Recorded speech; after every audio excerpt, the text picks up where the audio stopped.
What is up, my Squirtleites? It is I, your king, welcoming you back to more Let's Play Destiny. In the last episode, we defeated Savathun, the Witch Queen, and now we have been loosed upon her throne world, and it is time for us to make it our oyster.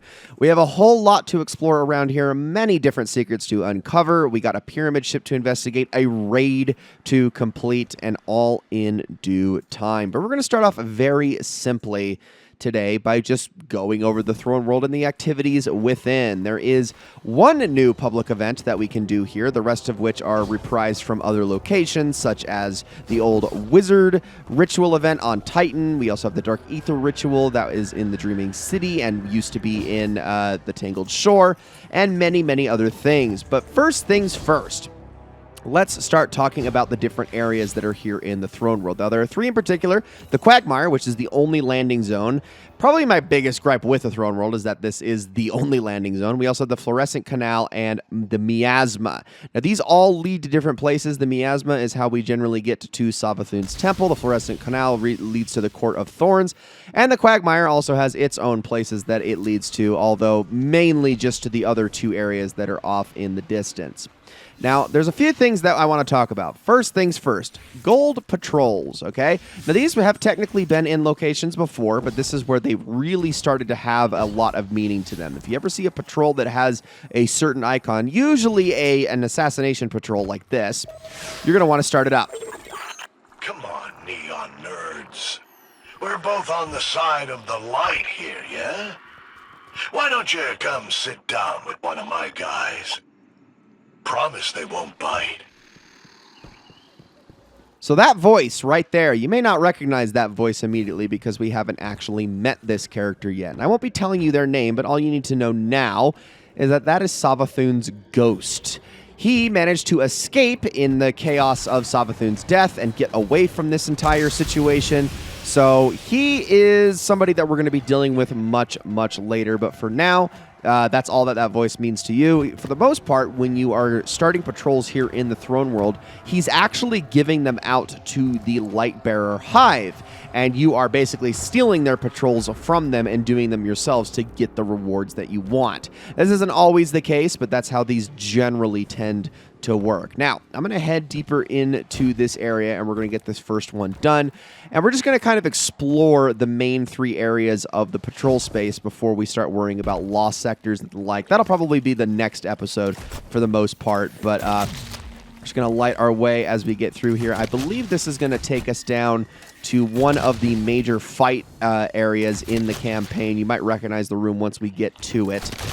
It's where we fought a few Lightbearer Hive, and I believe there's actually going to be one here once we get here. So, remember this big old room, and there's a portal on the other side? Yeah. So all we have to do is clear out a bunch of enemies that are going to pop up in here. Again, I think one of them is going to be a Lightbearer. They're just going to kind of keep spawning for a moment.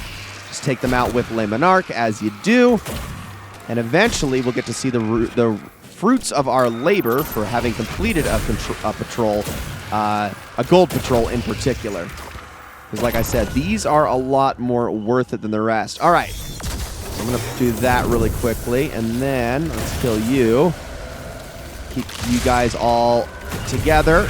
Can we knock you out? Let's throw our last one in there. Oh, come on now. Why? I cannot land my shots. That is just some awful shooting. Okay, there's the big boy. Let's take him out. And there we go. Volatile rounds did the trick. Killed a ghost. Boom. All right, we're not quite done. We still have to kill all of the remaining enemies here, but we're almost there. That'll do. All right, we get Likely Suspect, a legendary weapon for our troubles, and not just that, but specifically a Throne World weapon. So you're going to want to make sure that you grab that. You might have noticed also that by picking that up and finishing that patrol, we got some Throne World rank. Now, this is one of the nice things about the Throne World is that every activity you do here is going to increase your rank, which is not something that inherently happens in other spaces, at least hasn't been happening up to this point. Now, every time you rank up with Finch, you're going to get yourself some new rewards, and you're going to be getting yourself another engram, which let's go talk to Finch and talk about those rewards right off the bat. Now, of course, they were smart enough to put Finch right next to the landing zone. So let's head up here and say hello to the guy. So here's his rank track. Okay, we see some armor, we see some upgrade modules. There's even a red border weapon here. These aren't the things I care about too much. The stuff I care about is this: Deep Sight upgrade tier 2. Activity, replayable campaign missions at higher difficulties. Activity, the Wellspring higher difficulties. And Throne World Engram upgrade. There's also Deep Sight upgrade tier 3. So remember the Deep Sight that we have been encountering all throughout the campaign, those little gray glowing orbs that we were able to activate to then reveal certain platforms. Those are all over the Throne World and are necessary for getting to certain secrets, certain chests. If we want to access all of them, we are going to need to upgrade our Deep Sight tier. And you notice that tier 3 is all the way up here at rank 15. We're only at rank 4 at the moment. So that's going to take a lot of work to get there. You also see that there is a shader that is also blocked off, and those are always nice to have. So let's go over the rest of this stuff. We also have replayable campaign missions at higher difficulties. This isn't so much relevant anymore. It was only really relevant when the expansion was current, because this gave you access to legend campaign missions and master campaign missions. I think it's just legend. Which gave you much better rewards. You could get things like Ascendant Alloys and whatnot from that, but that is no longer relevant because only the current expansion's higher difficulty campaign missions are relevant. Then we have Wellspring at higher difficulties. Wellspring is something that we'll get into later, but just know that the Legend difficulty gave you a much higher chance at getting really good rewards, as well as giving you additional rewards like Ascendant Alloys, shards, and things of that nature, and that's why you would want to unlock this. But the Legend difficulty in both of these do not have matchmaking. You would have to bring in a group of friends to actually take advantage of those. I'm going to grab that. These engrams do not always give you Throne World weapons and armor. They sometimes just give you world drops as well. So that's something to keep in mind. Okay, let's head off to the next area. We're actually going to go to the miasma next, which is over in this direction, and just kind of follow the path as I just sort of ignore the enemies here. There's a whole lot of things we can do, and basically the whole loop here is you're just going to want to be grabbing bounties, doing patrols, doing lost sectors, and repeatedly farming reputation over and over and over again. It's all going to stack up pretty darn quickly, actually, while you do these things, and gold patrols help with that a lot as well. You will find your rank rising very quickly, but it is going to take time. It's not going to be one of those things that you're going to be able to do immediately. This is probably the worst quote-unquote grind of the expansion, is having to deal with all of this stuff. But a lot of it is going to happen naturally. So let me jump off of this thing. And we've got ourselves the miasma here. This is also the starter location for Birthplace of the Vile, which is a strike that we will be doing a little bit later. It's also necessary for a quest we're going to be doing soon. There is a lost sector that connects to here, but this area is actually quite compact. It's the smallest of the three areas on its own. It's got a couple of other interesting things. In fact, what those two are doing over there is pertains to a season that's going to be coming up a little bit later. There are additional things to do here, but the main thing I'm interested in here is actually a strike or a public event that is going to pop up here every once in a while. It looks like there's also one in the Fluorescent Canal that is starting soon. But here, the public event that can take place, it can be one of two. It's either the Dark Ether Ritual or it is the new one that is exclusive to the Throne World. We'll get to that one here before the episode is all said and done. Now, I just said, okay, there is a high-value target here. I'm going to take him out really quickly because I will get some experience for doing so. Little Throne World rank. You don't always get good gear for these. They're not like... I wish they had kept what they did in Beyond Light, where every single high-value target gave you a weapon drop or armor drop from the location, but unfortunately they decided not to keep going with that. I guess they deemed it to be a little bit too overpowered, given that you could literally farm those, not to mention that the chests were you could double dip into. Obviously can't do that this time. But let's head off to the Fluorescent Canal now. Not a whole lot to see here. Like I said, the miasma is kind of a compact space. It doesn't have a whole lot going on. Oh, I should also mention that this is the area that connects to the start of the Vow of the Disciple raid as well. Not that really matters to you too much when you actually start the raid, but you can like see the entrance of it here in the miasma. And we will actually be coming back to it at some point for a related quest. So now we get on to the Fluorescent Canal, which has the new public event here, as well as Witch's Ritual. This is the one that used to take place on Titan. It also takes place on the moon. It's where you have to stand on the plates, shoot the crystals, and kill whatever comes through the portal. Again, doing this one is relatively easy. I'm actually going to help this guy out with this one really quickly, so do bear with me while I get that done really fast. And with that done, we can continue on. Now, you notice that the Fluorescent Canal is actually a much bigger area. We've been here a couple of times before in the campaign. It's just beneath Savathun's big temple that she erected herself up here that we had to climb all the way to the top of to take care of her. But now is a good opportunity for me to demonstrate these deep sight glows that are all over the place. You can see this one requires deep sight tier 2, which is why we cannot activate it. Almost every single one of these generally leads towards a chest of some sort. You can open these up for additional chances at red border weapons from the Throne World weapons to get yourself your craftables. That's pretty much all that they're good for. Unfortunately, I believe they only yield their weapons once, but you can get reputation from them, and that actually can be farmed. I think you just have to leave the area and come back and do it over and over again. And that is, I suppose, a way of doing things as well, although it is obviously extremely tedious. All right. That pretty much is the Throne World in a nutshell from what we've seen thus far as the locations go. We're taking this one thing at a time, but let's end this episode by demonstrating the big public event, the last public event that I want to show off here in the game, at least until we get to the next expansion.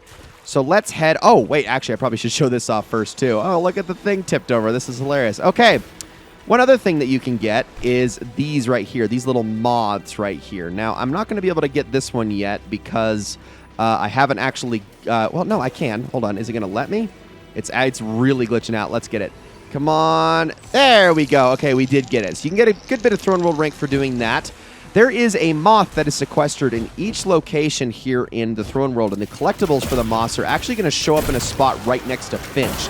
Also next to Finch, in the empty spots where you're supposed to put these moths, and I can demonstrate this in the Quagmire, is actually hints as to where to find these moths. These collectibles are just like the little moon figurines that you could collect back in Beyond Light. They are just a little bit of an accessory, an additional thing you can get, but they are necessary for the area's title, which I do believe is Gumshoe, because, you know, we're kind of a sleuther. We're kind of trying to look around and discover things. So look at this. Reports of a unique lucent moth in the Quagmire, one in the Temple of Cunning, one in the Alluring Curtain, one in the Miasma, the Temple of the Wrathful, Court of Thorns, Witch's Echo.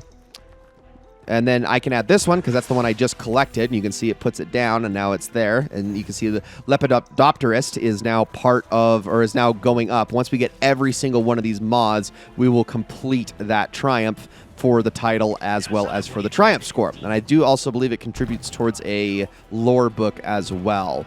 So that's another thing you can get. Okay, I'm going to head on over this way, and I'm going to head on over because I think this is the public event given the space that it's starting at, and we get to demonstrate how this public event works. All right, here we go. Now we can explain how this public event works. This one is known as Resonant Splinter.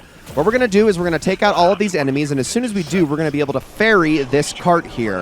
Now, this is a mechanic that's going to be important later on as well, but for right now, we're just ferrying the Splinter. What we need to do is take this all the way to the end. I don't know what those guys are doing over there, but we need to take this all the way to the end of its path and kill every single enemy along the way. But that's only how to do it in its base form. There is another thing you need to do if you want to make this heroic. You will notice, as we kill all these Scorn here, and I'm going to kill those Screeves, that there is usually, and I think he's right there, yes, a Corrupted Lurker, okay? These Lurkers are going to drop little resonant charges. We need to take these and throw them at the Resonant Splinter. You want to throw as many of these as you can possibly get throughout the process of making your way over here to make this thing heroic. You're only going to be given so many, and I think I actually missed that one. The explosion, the blast radius actually may have made it count, but I'm not 100% sure on that one. I'm going to put this thing to work, and we're going to get to work on killing this guy. Oh, it hit the thing. Gosh dang it. Okay, take him out. We got one for all going. Take out that guy as well. I'm going to go invis here for a second. Okay, let's kill everything in here real fast. Ow. We're fine. Everything needs to die. Okay, you're dead. Okay, I think we killed everything. Now we're going to need to take out each of these spikes, which are going to take a few shots. Honestly, shotgun might just be the way to go here. That takes them out a lot quicker. Let's get this thing reloaded, and then we can head on back to this thing. So yeah, like I said, we need to get as many of these, as many of those charges onto this pyramid as possible as we go. before we make it to the end of this whole thing. And at the very end, when we make a heroic, there's going to be another challenge that is available to us. So let's start using this. This guy's actually helping me out over here, which is probably a good thing. If more of those charges show up, I am definitely going to have to get my hands on one. I don't see... Oh, there's one. Okay, let's get that from the lurker and throw it at the splinter. Now we can continue. In case it wasn't obvious, this is pyramid tech, as is a lot of things in this area, so do keep that in mind. There is the lurker. Let's see if the poison kills him. It did. All right, grab that charge. Take it back to the splinter and keep ferrying it. Looks like that guy was only interested in shooting things and not actually helping me with the event. That is okay with me. Maybe this guy will help me, though. You want to help me out? Hang out? Okay, why don't you ride this thing? I'm going to go in here and start killing some stuff. I mean, you can also join me. There isn't really much else to do here. So let's get to work and kill all these things as I get those screeps to explode. I'm going to grab myself an orb here so I can heal really quickly. There we go. We're taking them out slowly but surely. Don't want to waste too much machine gun ammo here because I'm actually going to need it. There we go. That should kill him.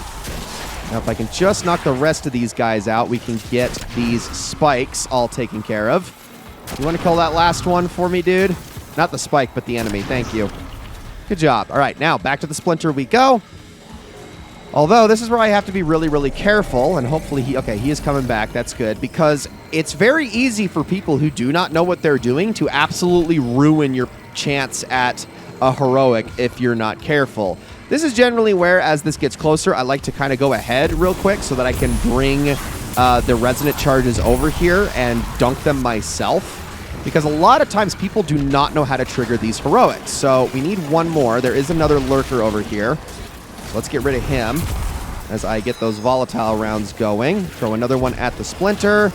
And there is, in fact, yet another one here probably from my grenade from earlier. Is that going to be enough?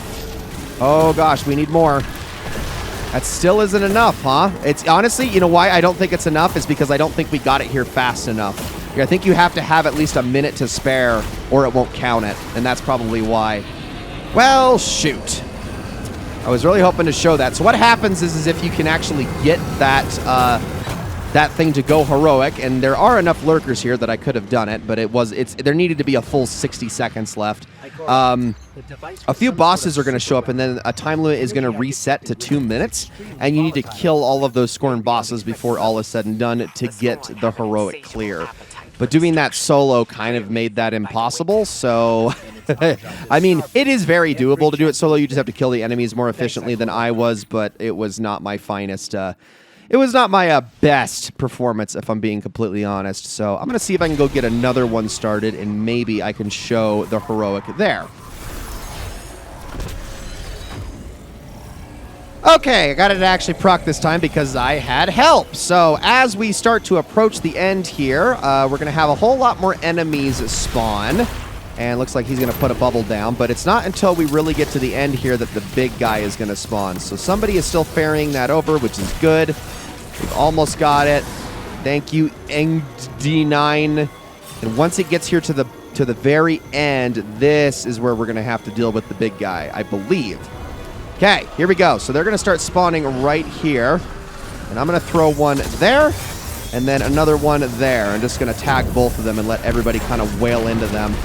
Let's take them out.